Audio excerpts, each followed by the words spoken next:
নগরীর ধুলাবালি ও বায়ুদূষণ রোধে জলকামান ব্যবহার করা হলেও এবার তা তাপপ্রবাহ কমিয়ে রাখার জন্য ব্যবহৃত হচ্ছে। এ প্রসঙ্গে বুশরা আফরিন বলেন, নগরে বনায়ন বাড়িয়ে তাপমাত্রা নিয়ন্ত্রণে আনতে সময়ের প্রয়োজন।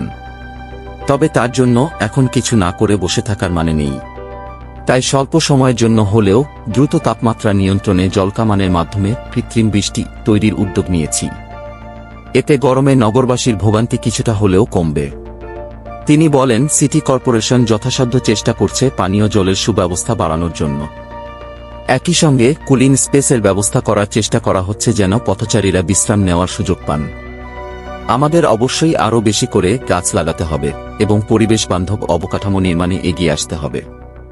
উত্তর সিটির চিফ হিট অফিসার বলেন, গত এক বছরে আমরা বেশ কিছু উল্লেখযোগ্য পদক্ষেপ নিয়েছি। এর মধ্যে অন্যতম হচ্ছে বস্তি এলাকায় জনসচেতনতা বৃদ্ধি করা, কারণ তারা অন্যতম ঝুঁকিপূর্ণ জনগোষ্ঠী। এসব জায়গায় গাছ লাগানোর মাধ্যমে এবং এসব গাছের রক্ষণাবেক্ষণের মাধ্যমে তাদের সম্পৃক্ত করা হয়েছে।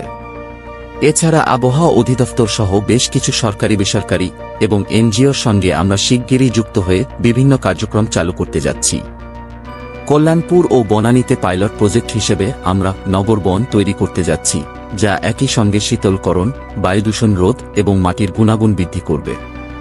জানা গেছে, নিষ্প্রাণ প্রকৃতিতে কৃত্রিম বৃষ্টি তৈরির উদ্যোগ অব্যাহত রাখবে উত্তর সিটি কর্পোরেশন। কৃত্রিম বৃষ্টির দেখা মিলবে প্রতিদিনই।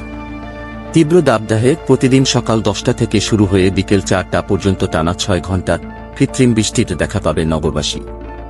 রাজধানীর উত্তরা, মিরপুর, ফার্মগেট, আগারগাঁও সহ নগরীর বিভিন্ন এলাকায় কৃত্রিম বৃষ্টির দেখা মিলবে। ঢাকা উত্তর সিটি কর্পোরেশন নগরীর তাপপ্রবাহ কমাতে কৃত্রিম বৃষ্টির তৈরির জন্য ব্যবহার করছে বড় বড় জলকামান। প্রতিদিন প্রায় 4 লাখ পানি ছিটিয়ে কৃত্রিম বৃষ্টি তৈরিতে প্রয়োজন হয়েছে 2টি স্প্রে ক্যানন ও 10টি ব্রাউজার।